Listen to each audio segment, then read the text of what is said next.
Have you ever found yourself pulling away, right when things start to feel good? You get the job and suddenly lose all motivation. You fall in love and find a reason to leave. You promise yourself this time will be different and break that promise again. What if I told you, it's not because you're weak, it's not because you're broken. It's because a part of you is still scared, still stuck, still carrying a pain no one ever helped you name, a shadow. And no matter how far you run, it follows. But what if the shadow isn't your enemy? What if it's trying to protect you? There's a room inside you locked for years. And tonight, we're opening it, not to fix you, but to finally see what's been hiding behind the sabotage all along. It was a Sunday morning in Portland. Light filtered through half-drawn curtains in Daniel's apartment. The smell of coffee drifted from the kitchen, but he didn't move. Not yet. The night before had ended like too many others, him standing on the sidewalk, watching her walk away.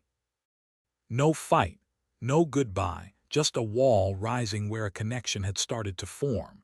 He had told himself it was better this way. He wasn't ready. She deserved someone stable, someone less fragmented. But as he sat in the silence of that morning, a question whispered through his ribs. Why do I do this? Why do I ruin what I long for most? He reached for his phone, opened the Notes app, and typed something simple. I'm sorry. Then deleted it.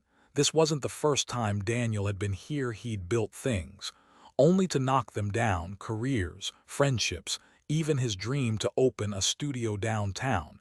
Each time something good started, he'd find a reason it wasn't right, too risky, too vulnerable. Too much. His therapist once asked him, when did you first learn that being too much was dangerous? The question had landed like a stone in a lake, ripples moving through memories he'd tried to forget. There was a moment, he remembered it like a photograph, aged 9, standing in the hallway, crying too loud after his father yelled. The door slammed. Silence, and a voice not his own etched into his mind. If you make noise, they leave. From then on, he learned to shrink, to please, to disappear when feelings got big. It had kept him safe. But now it was destroying him. He'd push people away, then cry over the emptiness. He'd get opportunities, then ghost them. He'd beg for change and abandon it.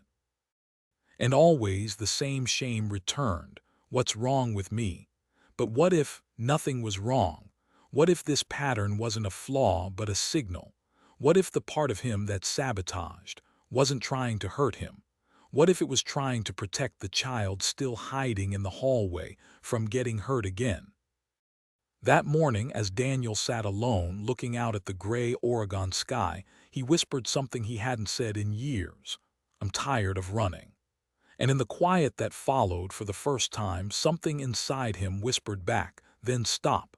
Daniel didn't know what he expected, maybe silence, maybe more shame, but instead something stirred. Not outside him, inside. A memory, faint at first, then louder. He was 13, alone in the basement, not because he liked it there, but because no one could hear him cry. It was cold, dusty, the kind of place where things are stored and forgotten. He used to call it the museum of not mine. Broken lamps, old boxes, Dad's rusted toolbox. But that day, he realized something else lived down there, something he'd put away years ago. His rage. He remembered hitting a metal pipe with a broomstick over and over until his palms bled. No one asked why, no one ever came. That's when it began, the burying. Not just of anger, but fear, need, longing. Everything loud got sent to the basement. He thought he was getting better, quieter, safer, more lovable. But what he really became was invisible. And the parts of him that stayed in the basement, they didn't die. They waited. Carl Jung once wrote, until you make the unconscious conscious, it will direct your life and you will call it fate. Daniel never read Jung, but he lived that sentence every day. The woman he pushed away looked like love, but also looked like loss. The job he abandoned felt like success, but also felt like exposure. Because if he succeeded, they'd see him. And if they saw him, they might leave.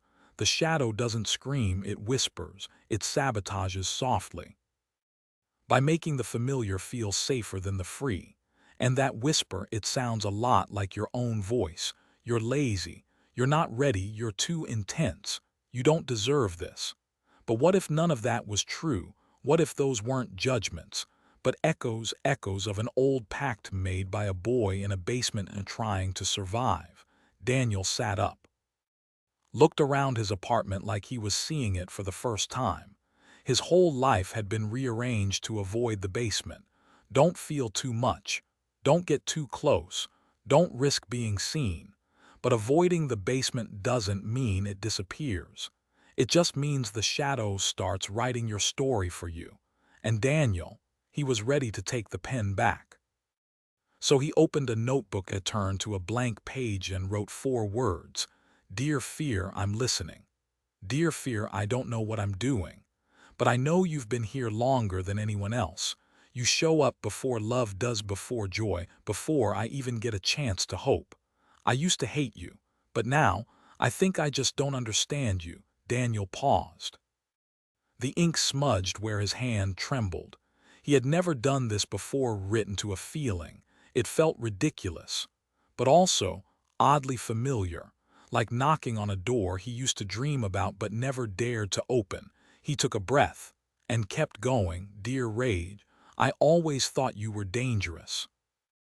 The way you made my hands clench, my voice rise, my chest tighten. But maybe you were just trying to get someone to notice I was hurting.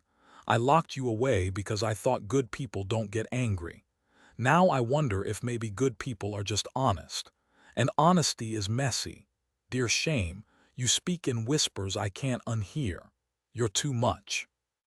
You'll never be enough. You show me mirrors I can't look into and then blame me for what I see. But today, I'm not breaking the mirror, I'm breaking the silence. Daniel looked at the page, 3 letters, no replies, and yet something had shifted. He didn't feel healed, he felt heard. For the first time, the feelings weren't monsters lurking in the dark, they were messages. And when he listened, they softened, not all at once, but just enough to stay. The next morning he wrote again, not to a feeling this time, but to a part of himself. Dear younger me, you were right to be scared. They didn't protect you. So you learned to protect yourself with distance, with silence, with sabotage. But I'm here now, you don't have to hide anymore. I see you. I've got you. Daniel closed the notebook and placed it on the table like something sacred. He didn't know what came next, but he knew what wouldn't. He wouldn't keep ghosting himself. And somewhere between fear and forgiveness, he felt the basement door inside him begin to creak open. The office was quiet, warm, almost too still. Elaine sat across from him, notepad in hand, but she wasn't writing. She was watching him, gently, waiting. Daniel stared at the floor, his hands knotted in his lap. I don't know what I'm supposed to say, he mumbled. You don't have to say the right thing, she replied, just the true one. A beat of silence. Then she asked softly, when was the first time you felt like love was unsafe? The question hit harder than he expected, not like a punch, more like a door creaking open in a house he thought was empty. Daniel swallowed. I was 7, he said. My dad had just lost his job. He was angry all the time. One night I spilled juice on his paperwork. He paused, his lips trembled just slightly. I said I was sorry, I really was. But he didn't look at me. He just stood there, breathing hard. And then a tear rolled down Daniel's cheek before he noticed it had formed. He told me I ruined everything, that I didn't know how to shut up, and I believed him. Elaine nodded, nothing in her face but presence. No one told you that wasn't true, she asked. Daniel shook his head. No, they just told me to be good, to stop being so sensitive, to stop making things harder. So I did. I got quiet, I smiled more, I never asked for anything. I thought if I became easy to love, I'd finally feel safe. But it never worked. Elaine leaned forward. What if that 7-year-old boy didn't need to be easy? What if he just needed to be heard? Daniel broke, not loudly, just quietly undone. The kind of cry that comes when a weight has been carried so long your body forgot how to put it down. Elaine waited, let it wash through, let him come back on his own time. And when he did, she said one thing: "The shadow isn't a villain, Daniel. It's a child who wasn't allowed to feel. It's the echo of moments when safety meant silence." He exhaled. Long, heavy, true, and somewhere inside him, that basement, it wasn't so dark anymore. He hadn't left it. He'd found someone in it, himself, not the broken one, the one who survived. If you've ever found yourself getting small just to be loved, you're not alone. And you don't have to carry the silence anymore. 2 weeks later, things were going well, too well. Daniel had landed a dream project, redesigning a downtown gallery's entire visual identity. And just days before, he met someone, Lee, funny, kind, brilliant, the kind of person who made silence feel safe and conversation feel like poetry. She touched his arm once mid-laugh and his chest ached, but not in a good way. It was subtle at first. He forgot to reply to her texts. He second-guessed design choices he'd already committed to. He stayed up too late, reworking things that were already done. And when Lee invited him to her birthday, he went. He smiled. He brought the perfect gift. But 20 minutes in, he slipped out to the stairwell, alone, knees pulled to his chest.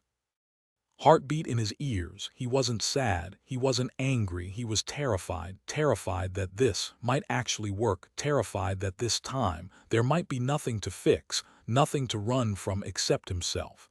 The air felt thinner. He took out his phone and typed a text to Elaine. "I think I'm about to ruin everything again." She replied 3 words. "Is it joy or threat?" He stared at the screen.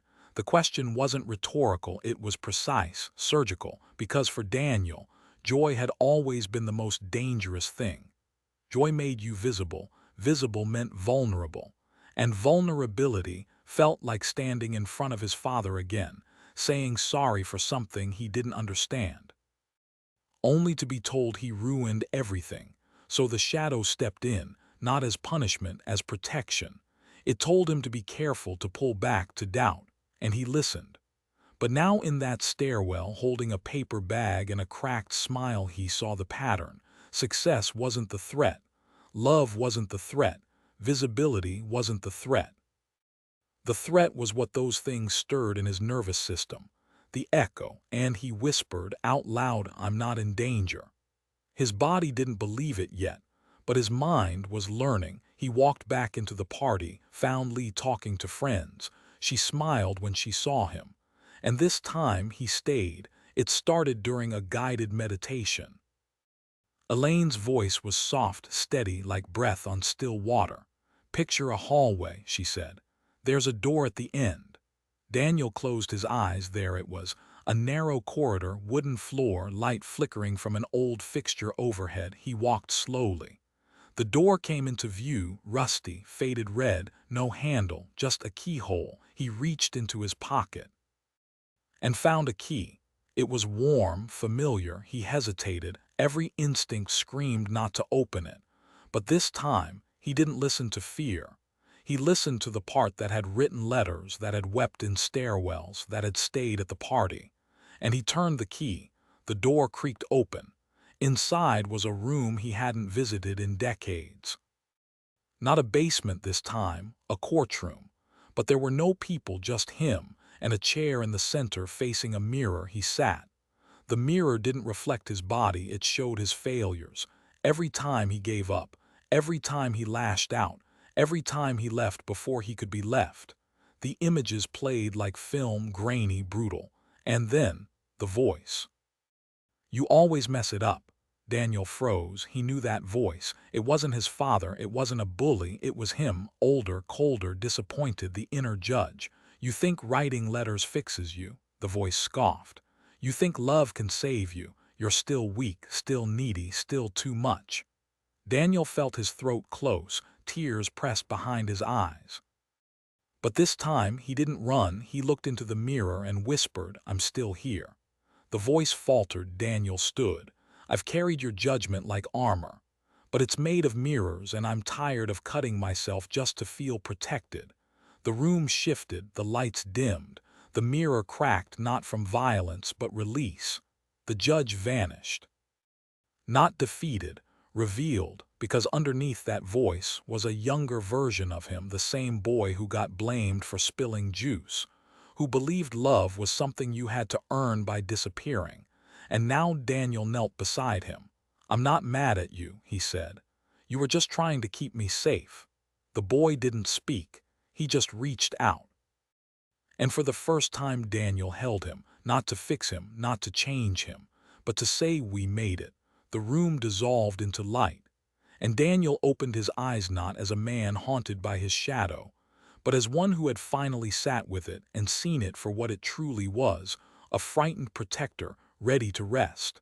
The days that followed felt different, not lighter, but quieter, like something inside him had unclenched. Daniel didn't feel fixed, he felt honest, and honesty was enough. He stopped trying to outrun discomfort. Instead, he asked it questions. When anxiety surged before a meeting, he'd pause and whisper, "What are you protecting me from?" Sometimes there was no answer, other times a memory surfaced. Of being laughed at for raising his hand in class, of being told he was dramatic when he cried at movies, of wanting to be seen and being punished for it. The shadow didn't vanish overnight. It showed up. At the gallery when a client praised his work too enthusiastically. On a date when Lee touched his face and said, "You're really easy to love." It whispered, "Don't trust this." And instead of arguing, Daniel nodded. "I hear you, but I don't live by fear anymore." That sentence became a kind of ritual. He'd say it in the mirror, in the shower, in traffic. He wasn't banishing the shadow, he was bringing it home. Integration isn't dramatic. It's not a movie moment where all pain dissolves in one triumphant swell. It's subtle, patient. 100 quiet decisions to stay when you used to run, to speak, when you used to swallow, to breathe, when you used to brace. Elaine called it reparenting. But Daniel just thought of it as friendship with the parts of himself he'd once disowned. There was one morning, he found himself standing in front of his closet unsure what to wear, not because he cared about fashion, but because, for the first time, he didn't feel like hiding. He chose a shirt that made him feel powerful, not because it was bold, but because it was him, simple, honest, enough. He met Lee that day for lunch, she noticed. "You seem settled," she said. He smiled. "Yeah, I think I'm learning to stay with myself." She reached across the table, took his hand. No panic, no urge to escape, just presence, stillness. The kind he'd always longed for and finally felt worthy of receiving. It wasn't victory, it was reunion. And Daniel knew this was what integration felt like. Not loud, not grand, but true. The message sat in his drafts for days, 3 words. "Can we talk?" Daniel hadn't spoken to his brother in over 4 years, not since the funeral. Not since they stood shoulder to shoulder, silent, with oceans between them. They were close once. 2 boys in the same storm, building different kinds of shelter. Daniel chose silence. Luke chose anger, neither chose connection. And for years that distance became normal, until now. Because healing, real healing, doesn't stay contained, it spills, it reaches. And sometimes it calls an old number you swore you'd never dial again. Daniel hit send. 15 minutes later a reply blinked back, "Sure," when his hands shook. But his breath was steady. They met at a coffee shop, the same one they'd gone to with their mom as kids. Luke looked older, tired. But when he saw Daniel, something shifted behind his eyes, not warmth exactly, recognition. They ordered, they sat. Silence stretched between them like a rope. Then Daniel said, "I used to think you hated me." Luke blinked, then looked down. "I didn't hate you," he said. "I just didn't know how to deal with you. You were always feeling everything." Daniel half laughed. "And you were always trying not to." Luke nodded. "Yeah." Another pause, then Daniel leaned forward. "I'm sorry I disappeared." Luke's jaw tightened. "I'm sorry I made you feel like you had to." There it was. Not forgiveness, but truth shared, held, heard, and Daniel realized his healing didn't need Luke's permission, but it deepened with his presence. They talked for an hour about childhood, about their dad, about how neither of them got what they needed, but both of them tried to give it anyway. As Daniel left, Luke called out, "Hey," Daniel turned. "I miss you, man." Daniel's chest tightened. He nodded. "Me too." No cinematic hug, no sweeping music. Just two men not trying to be better than their pain, but brave enough to look at it together. And sometimes that's how generational silence breaks. Not with noise, with choice. 6 months later, Daniel opened the doors to his new studio. Natural light spilled in across polished floors and clean white walls. On the center table, a single notebook, the same one where he wrote to fear. It sat there like a witness to a life rebuilt from within. This time, he didn't second-guess the space, didn't wait for it to fall apart. He made decisions with clarity, set boundaries with kindness. Trusted himself without needing proof. Clients respected him, friends saw him, and she stayed. Not because he begged her to, because he no longer pushed her away. There were still moments. The shadow didn't disappear, but it changed roles, from saboteur to signal, from ghost to guide. When the inner voice whispered, "This is too much," he'd smile and whisper back, "I know, and I can hold it now." He no longer braced for joy, he received it. No longer shrank when praised, he said thank you and meant it. He wore what felt good, spoke what felt true, took up space without apology. One afternoon, a younger designer came by, wide-eyed, nervous. Talented, he reminded Daniel of himself. After they talked through a few concepts, the designer asked, "How did you get here, like, not just the studio, but this calm?" Daniel thought for a long moment, then said, "I stopped trying to be fixed and started learning how to be whole." The designer nodded, quietly moved, and Daniel knew this was part of it too. The passing on, the holding open of doors, not to teach, but to show that survival is not the end. It's the beginning of sovereignty, the kind where your story is no longer written by fear but chosen by you.